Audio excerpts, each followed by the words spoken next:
Hello beautiful people, you're welcome to my channel. If you're new here, you're welcome. If you're an existing viewer, you're also very much welcome. 1st of November 2021 is a day that will always ring a bell in the minds of Nigerians.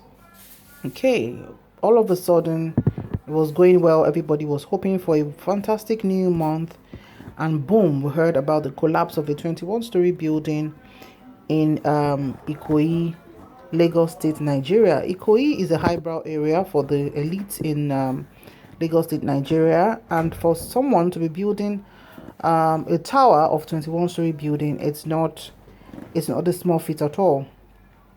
And just as people were panicking, people were praying and hopeful that lives would be saved, we heard about the fact that there wasn't really much that was really done on time, because it was allegedly reported, that it took about roughly 1 hour before rescue team could come around.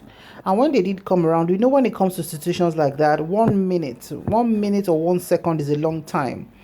So as at the time of this podcast I'm doing, 40 bodies have been said to be found, and unfortunately one of them is the owner of the building, called Femi Osibona. Now Femi Osibona was a student of Mayflower School, Ikoyi, and he also graduated, from what I heard, to Croydon University in the UK, which I'm trying to check out where that is. And also he lived abroad. He bought land, he bought property in UK, he bought properties in South Africa before deciding to come to Nigeria. So it's somebody that has gone around, and round. When he started his real estate business in Hackney in London, it was said that he wanted to get approval to build I think 2-story building, which is what is approved in that area, for those who are familiar with that area. But mistakenly, the people in charge of the approval approved 3-story building for him, and he decided to go to court. And he won, because they acknowledged that they made a mistake, that they were supposed to approve 2, which is the specification of that area. So he won, and he built his 3-story buildings there, after going to court. So he also went to South Africa, like I said earlier. And even in London, is the first African developer to build a 7-story building in the UK. So that's one feat that he achieved. And he also has real estate in US and South Africa. So this is a man that knows his onion. He's not a green-on when it comes to construction. He planned to build another 25-story, and he has secured some approved land of about to build about 420 apartments in a Sherry, North Lagos State. So Femi has really done so well for himself as a young man. He's really done a lot for himself, and really, when things like this happen, you just think, okay, what exactly is going on? Fortunately for him, his first developer that he called, the construction company that he engaged, had told him last year that they wanted to disassociate themselves from him and from his project because of the substandard materials that were used in the building. Now, this construction was meant to be 3, which he, Femi, named Grace, Peace and Love, or something Villa Towers. So they've done 2 already. They were on the 3rd one when this happened. And from what Femi has said from interviews, it has already been, I think it was on 80% of construction. So Dele Momodu was the one that actually broke the news. People were still waiting because evacuation was still going on, and rescue mission and all of that. So when his good friend Dele Momodu shared this online, people went bonkers in terms of, oh my God, and it's actually painstaking, because he's not the only one that lost his life there. A lot of people were there. His workers, his employers, like this guy now was about to work there, but he was not given the work, this guy said, because He alleged that Femi said he wasn't going to give him the job because he's Muslim, because Femi is known to be a Christian. So a lot of people have been coming out to talk about their encounter with Femi. And if we must say, this Copper 2 was among those who died also, and she was about to get married, and it's one of his best friends, Wale Bob Oseni, also, who was on his way to the airport, branched off to see Femi, who called him to see him, and his body is said to be found also. So it's very, very painful. And look at what the plan was: luxury in the sky, 360 degrees. So it just shows that there are some things in life that we need to be careful about, okay? And from all indications, since the first contractor has told him that they cannot vouch for the third building, they can only vouch for the third building maybe till about the 4th story or 6th story, but anything beyond that, they were not going to vouch, and they were ready to pull out of the project, which they did. But definitely he got somebody else who was working. And at the site of this building, people were saying, oh, the pillars were not strong enough, whatever that is, People who are familiar with architectural work or buildings will know what that means. But the truth is, Femi Osibona has paid the ultimate price. And it's so sad, because for somebody who has done this in different countries, in UK, in America, in South Africa, where we know that standard is very key. It was also alleged that his sponsor is actually the Vice President of Nigeria. That is Professor Femi Osibona. Although the Vice President has come out to debunk this, to say no, he doesn't know anything about the tower, nor did he sell the land to Femi Osibona and all of that. So people have been saying different things, but it's quite sad, because it's very painful when you see people. There was a father of a 17-year-old child, but I'll call the 17-year-old a child because he's not an adult, who came there to work also, and happened to be one of those in the collapsed building. We also had a youth copper who is 26 years old, who just started working with him as his PA for less than 2 weeks. She was redeployed from Borno State to Lagos State to start work with Mr. Osibona, and unfortunately, she was one of those whose bodies were found. It's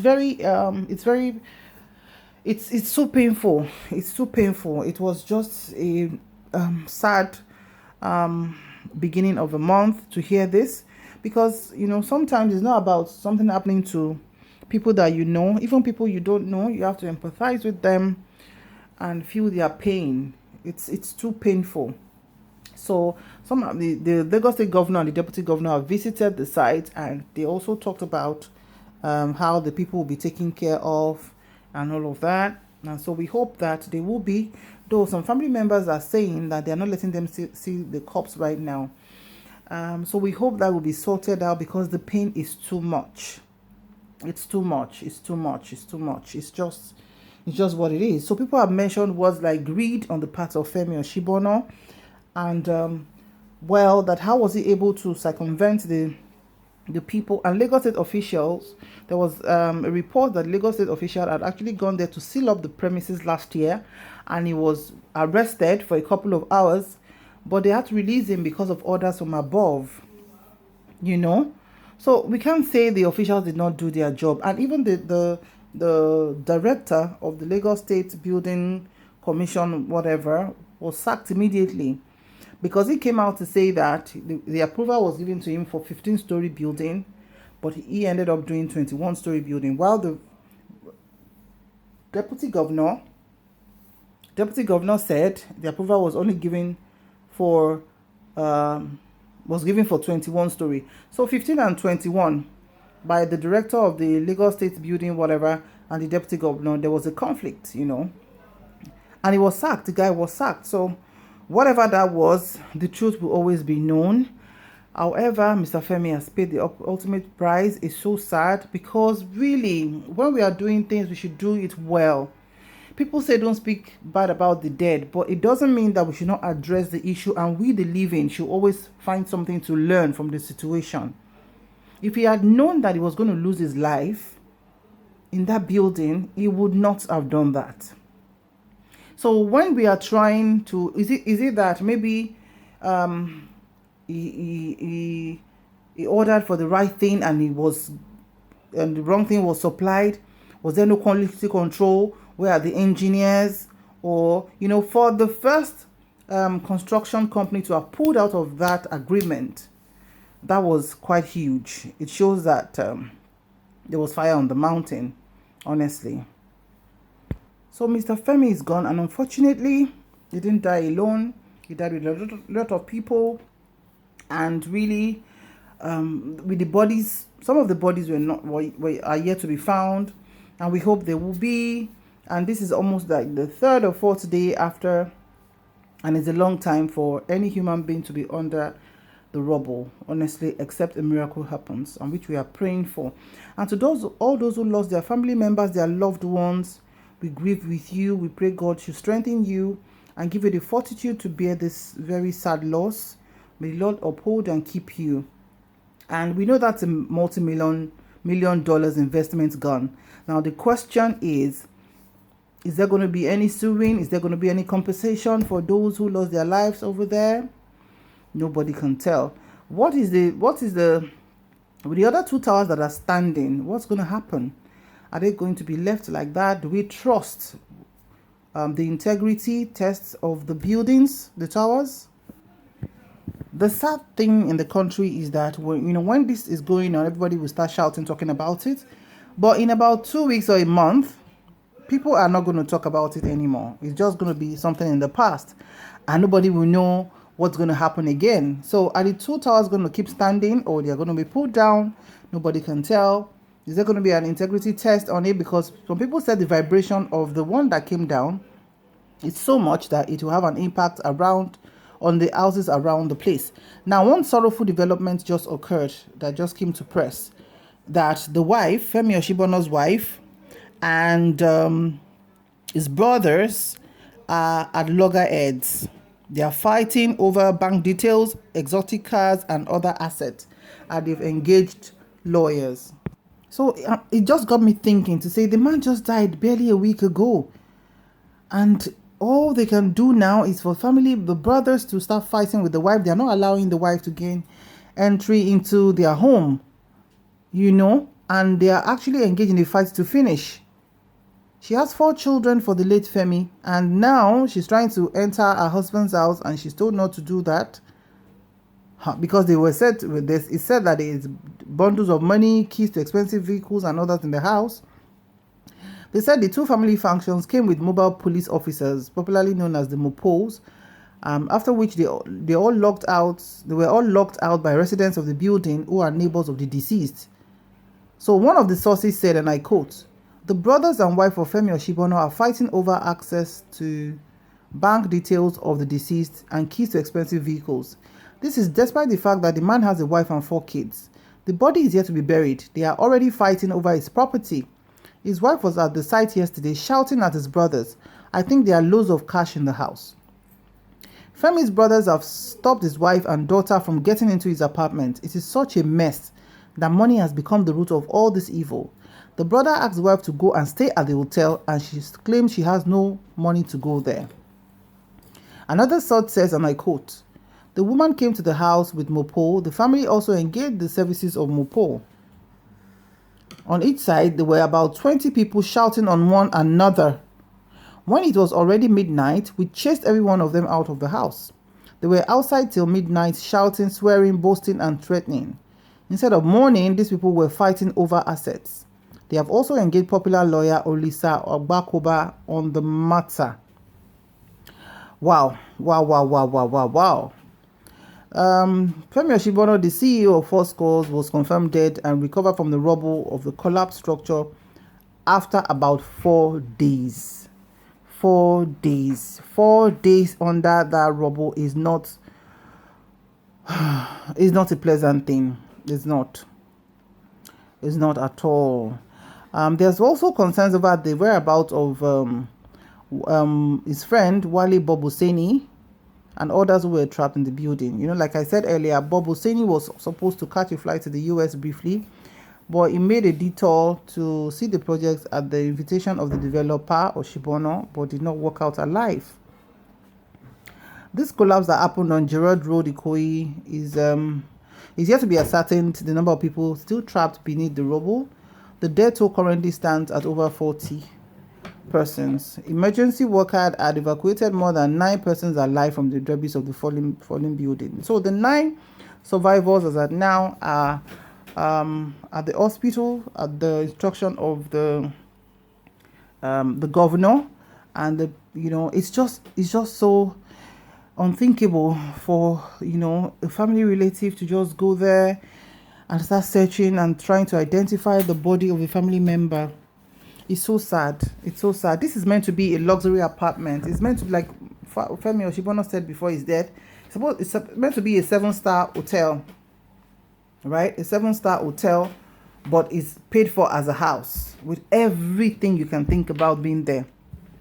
And the apartment's price range was about $1.2 million and $5 million. And he said he had actually sold 60% of this property. So what could go wrong? Why substandard products? Why substandard materials? When, as you have alleged before your death, 60% of the property was already sold out. So money was not really the problem.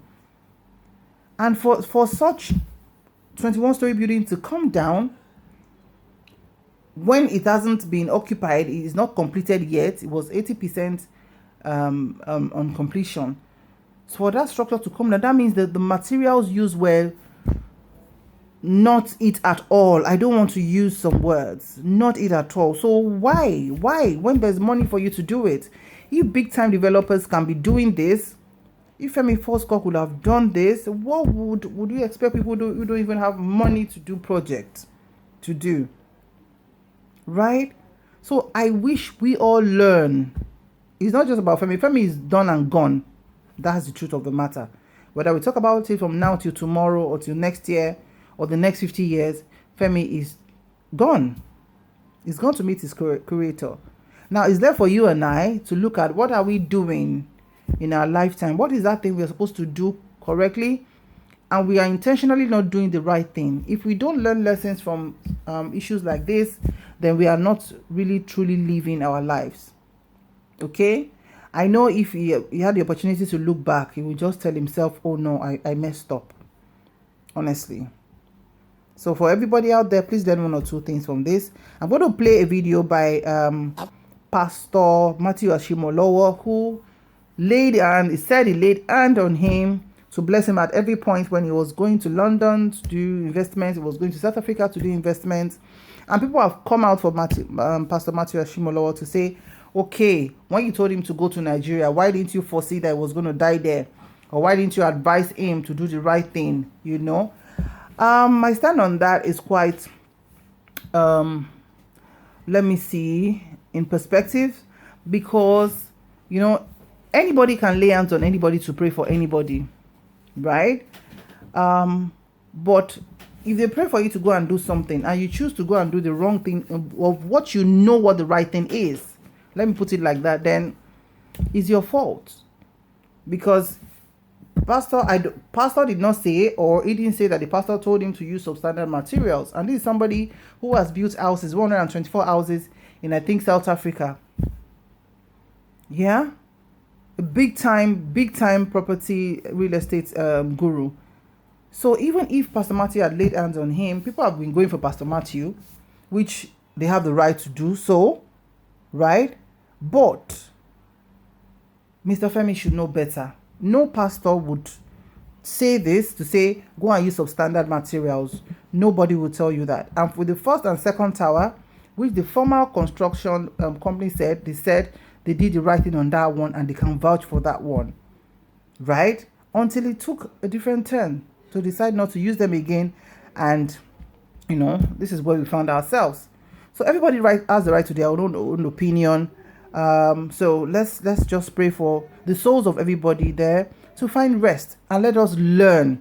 And we pray that we are not going to have issues with buildings coming down in Lagos or anywhere again, because this is so traumatic. Thank you so much for watching. I'll see you in my next video. Please remember to like, share, and subscribe to my channel. Bye for now. Listening to my tips and built 12 apartments in London. Built 12 apartments in London. If you know London, if you know a part called Hackney, there's a part of Hackney called London Fields. He built 12 apartments there, sold 8, he sold 8, kept 4. Then he came to me again, Pastor Matthew, lay hands on me. Where should I go again? After I laid hands the first time I built that, he said, where should I go again? I want to go to South Africa. Please pray for me. I prayed for him. Ladies and gentlemen, he went to South Africa, built 125 houses in the highbrow area of Pretoria. What's the name? Centurion. Centurion is next door to Johannesburg. 125 houses. Highbrow area. Broke through. Exponential. Then he calls me, said, where are you, sir? I want to come to you. I said, I'm in Ghana preaching. He jumps on the plane and flies to Ghana from South Africa. He comes. He said, where should I go again? I said, look, I'm not your financial advisor. Go and meet your financial advisor. He said, you are doing better than them. Oh. So I lay hands on him, prayed for him. I said, go to Nigeria, your country. We call him Femi, first call. Femi comes to Lagos. He builds, boom, he buys a land in Ikoyi. He builds 40 apartments and sold each one for like $1 million. Each one. As I'm talking to you right now, in fact, this morning, Femi sends me a video. He's building, I think, 3 towers together on Alexander. If you know Ikoyi, 3 towers together on Alexander. One is 14 floors, one is 16 floors, one is 21 floors. This guy used to sell shirt and tie in Abuja. I just told you he supplied. He didn't even have the shirt and tie. He went to others to get for me during that crisis journey. Now he has 3 towers. I'm even wondering who should be laying hands on who now. Whether I mean to lay.